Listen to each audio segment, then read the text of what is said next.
The stadium court at the Linder Family Tennis Center was packed to the rafters. Thousands of voices, united in a single chant, drowned out every other sound in the venue. Filipino flags waved in every section, creating a sea of red, blue, and gold that stretched from the front row to the highest seats. This was not just another tennis match.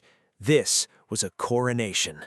Standing across the net was Amanda Anisimova, the world number 10, a two-time Grand Slam finalist, a former world number 3, and one of the most dangerous players on the WTA Tour.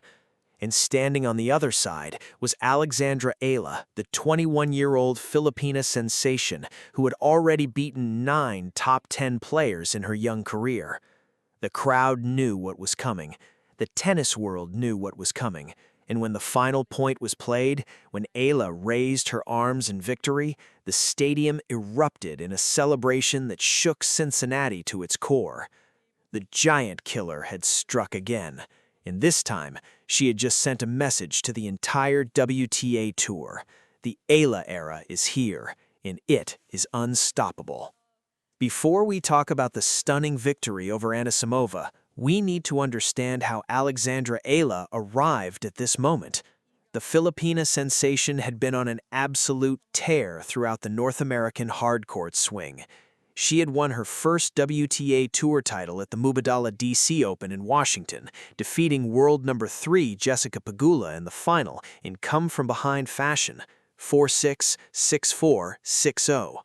She had followed that up with a round of 16 finish at the National Bank Open in Toronto, extending her winning streak to 7 matches before falling to Belinda Bencic. By the time she arrived in Cincinnati, her ranking had soared to a career-high number 18 in the world, and she had earned the number 17 seed at this prestigious WTA 1000 event. Eala had also been dealing with minor injuries, including a shoulder issue in Montreal and a rolled ankle in Canada. But she declared herself fully healthy and ready to go full blast in Cincinnati. The momentum was on her side, and she was determined to make the most of it. In her opening match, Eala faced Elena Gabriela Rus, the Romanian who had broken her heart 2 years ago at the US Open qualifiers. But this time, the story was completely different. Eala dominated from the very first point, winning 9 consecutive games to take a 6-1, 3-0 lead before Rus was forced to retire due to a foot injury. The match lasted only 57 minutes, and Eala had exorcised the ghost of 2024 in emphatic fashion. She had avenged her loss, advanced to the round of 32, and set up a blockbuster clash with Amanda Anisimova. The stage was set for another giant-killing performance. Now let's talk about what Alexandra Eala brings to the court when she faces top 10 opponents, because the numbers are staggering. Eala holds a 9-4 record against top 10 players in her young career. That includes multiple wins over some of the biggest names in the sport.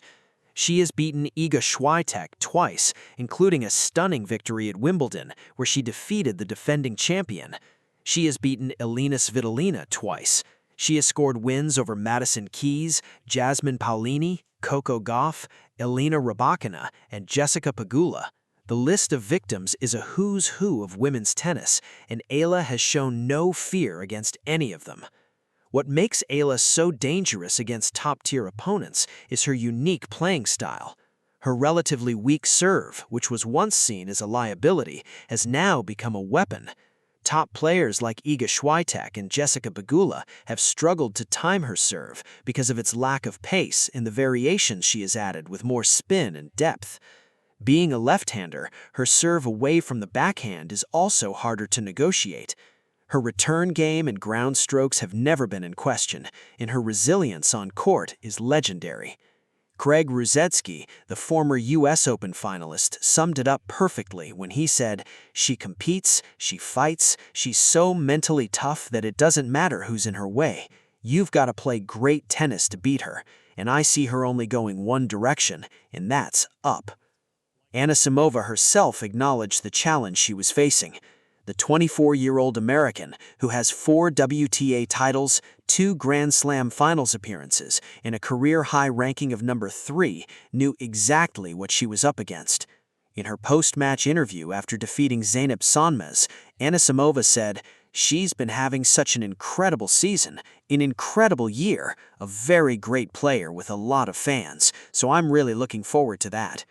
She also addressed the crowd factor, admitting, "I know that it's probably going to be a very packed stadium, so I'm sure it will be really fun." Anisimova was ready for the challenge, but even she could not have predicted what was about to happen. The match between Eala and Anisimova was a clash of styles, a clash of generations, and a clash of expectations. Anisimova, the ninth seed and world number 10, entered the match as the favorite. She had the experience, the ranking, and the pedigree. But Eala had something that no ranking could measure: the unwavering support of an entire nation. The Filipino diaspora had once again shown up in full force. Banner-carrying and flag-waving fans packed the venue, cheering their hearts out at every serve, every return, and every single point that Eala scored. The atmosphere was electric, and it was unlike anything Anisimova had ever experienced. "It looks like an incredible atmosphere every time she steps out to play a match," Anisimova had said before the match. "I love a packed stadium and I love a good atmosphere. I'm sure it will be a great match, even though they will probably be rooting more for her end, but I don't mind it, and I'll try to thrive off of the energy." From the very first point, Eala came out firing. She was aggressive, fearless, and relentless. Her ground strokes were firing, her movement was crisp, and her returns were devastating. Anisimova, despite her best efforts, could not find an answer to Eala's combination of depth, pace, and early ball striking. The crowd roared with every point, and Eala fed off that energy like a champion. She was not just playing against Anisimova, she was playing with the force of millions behind her, and it showed. Eala did not just win the match, she made a statement. The victory was her first against Anisimova, and it added another top 10 scalp to her growing collection. It also pushed her ranking even higher, with a chance now to climb further up the WTA ladder. The fallout from Eala's victory was immediate and overwhelming. The tennis world was stunned. Former players, analysts, and journalists took to social media to express their disbelief. Sam Querrey, the former world number 11 and Tennis Channel analyst, had already questioned whether Eala might be one of the biggest stars in tennis right now. After her victory over Anisimova, that question seemed almost rhetorical. Coco Gauff, who had previously praised Eala for bringing a new demographic to the WTA Tour, also weighed in. The Filipino community was in a state of euphoria. In the Philippines, where tennis has historically been a sport for the elite, Eala had become a household name. Decathlon had seen a massive spike in beginner racket sales, and young children who had never held a tennis racket were now lining up at courts, dreaming of being the next Alex. Eala's victory was not just a win for her, it was a win for an entire nation, and the implications for the future of tennis were huge. The WTA had found a new star, and that star was bringing an entirely new audience to the sport. The tournament organizers in Cincinnati were already reassessing their approach for next year, recognizing how deeply Eala resonated with the crowd and understanding that connecting with new fans is essential for the growth of the sport.